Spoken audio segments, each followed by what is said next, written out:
intervention, follow up do sa kanyang tanong. I remember, no, noong nagpunta kayo sa Oriental, and this was the first time na narinig ko sa inyo mayroong maling grid coordinates. This was long before the Sumbong sa Pangulo website was launched.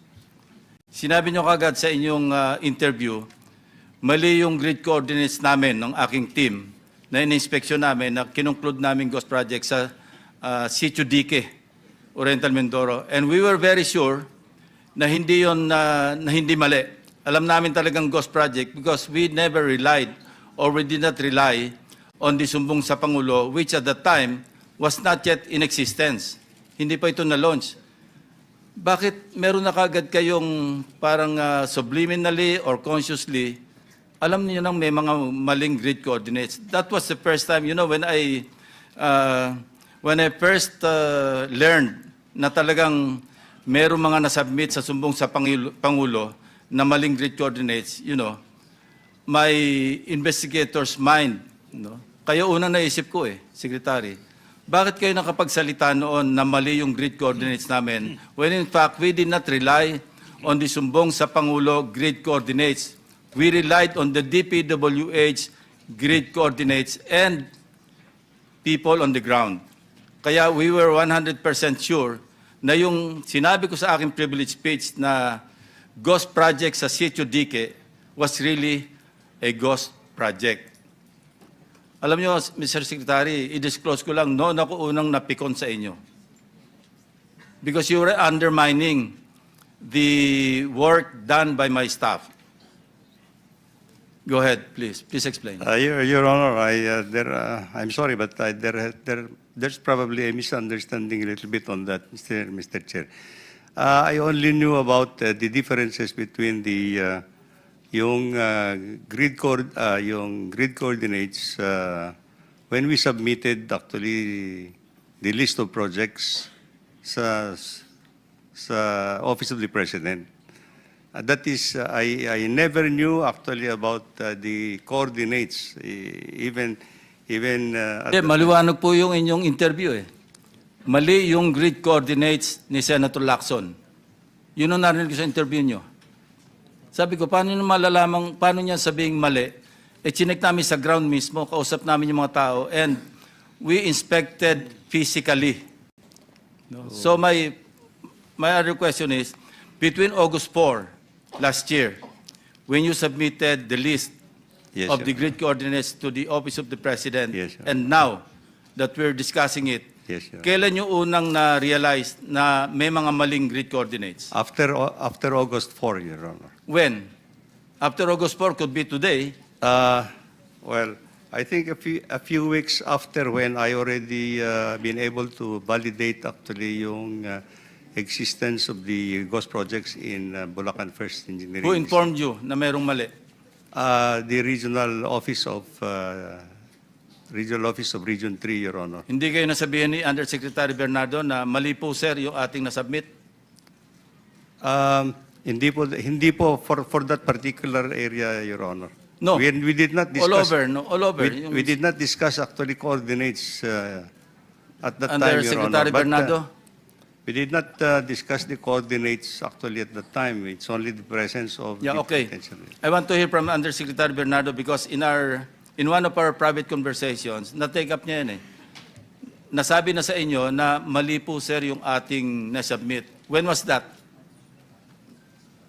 Mr. Chair, basta ang naalala ko lang po noon is that when I talked to one of my, especially Region 4B, during that time, because there were issues in Region 4B that I think hindi naman po ghost talaga. So, ang ginawa ko po doon, with the Director, Gerald Pacana, na hindi ko po makausap noon, ay naalala ko po noon, kinausap ko si Engineer Altea at saka si Ruben Santos, na sabi ko, paliwanag nyo na kay Secretary yan dun sa yung sitwasyon natin na baka mali yung mga coordinates. Kasi ang pinag-iisipan po namin is that, although alam po naman ng taga-DPWH to, the late Undersecretary Cabral made the submission to the PMS. I think she directly submitted that to the PMS. Meron po siyang kausap doon.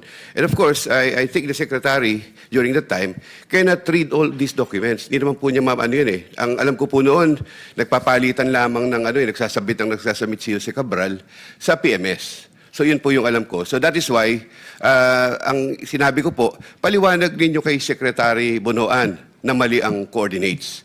Baka kailangan maano niya. And I think between those period, may napaliwanag po ni Ruben Santos kay Secretary, nabanggit po sa kanya. Kailan po ito? I think after the submission na po nung sambong sa Pangulo, Mr. Chair. After August 4. After August 4 po. So, how many days after August 4 yan? Siguro po ilang araw lang kasi parang Ilang hindi pa araw? po ako retired noon eh. So, were there efforts to inform the President to correct, or were there efforts within the department to correct, to rectify? Kasi ang tagal ginagamit ng sumbong sa Pangulo yung mga grid coordinates eh. And kami mismo, I kept praising the sumbong sa Pangulo as very helpful to us. Kailan nyo kinol yung attention na Malacanang, Ops, i-recall muna namin kasi mali yung aming na-submit. Were there efforts in that regard? Yes, as I recall, Mr. Chair, Your Honor, I think when I reported to the President the presence of the ghost projects in Bulacan First Engineering District, after I have validated it personally, 2 weeks after siguro po yun, 2 weeks after August 4, 2 weeks after August 4 po Yeah. nung kwan dito. And I told the President that as I learned from our staff noon na po, nung pinag-uusapan na natin yan, that they were telling me that there seems to be some differences between the MIPS coordinates and the ASISTEC coordinates. So I told the President that there are certain differences between the coordinates submitted in this Sumbong to Pangulo. Thank you. The Senate President is recognized. Thank you, Mr. Chairman. Well, I was really going to ask the Department of Justice 1 or 2 questions, but before that, a concern was brought to my attention.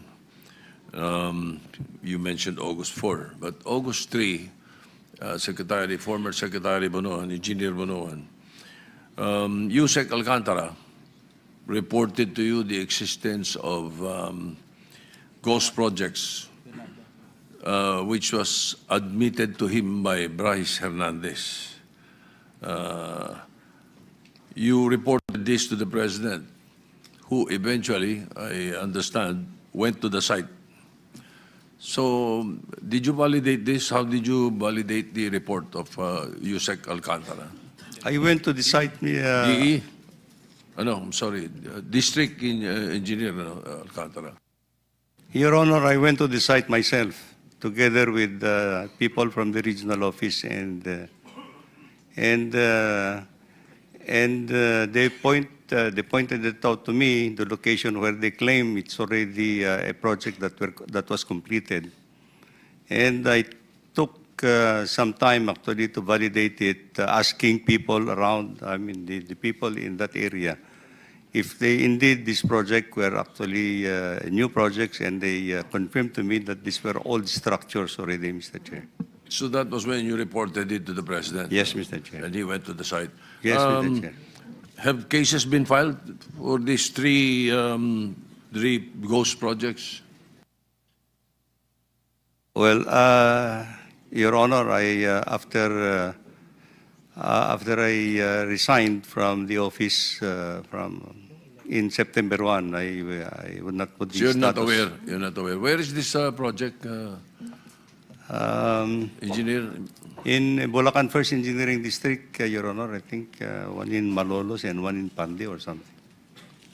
There was and also, I don't know if you're aware, but there was a case filed over the Nauhan Mindoro Ghost Project. You're aware of this? Yes, this is Yes. in Oriental Mindoro, Your Honor. Yes, yes, I think so. And according to the report, the list of the accused is not complete. Are you aware of that, or is the DOJ aware of that? There are certain members of the DBM that should have been included, but they're not included in these cases filed. Can you enlighten us, Secretary Bida? Okay. In the case of the Nauhan project, Your Honors, this matter was investigated by the Office of the Ombudsman, and similarly, the preliminary investigation was also conducted. The same is not visible to the Department of Justice, Your Honor. So it should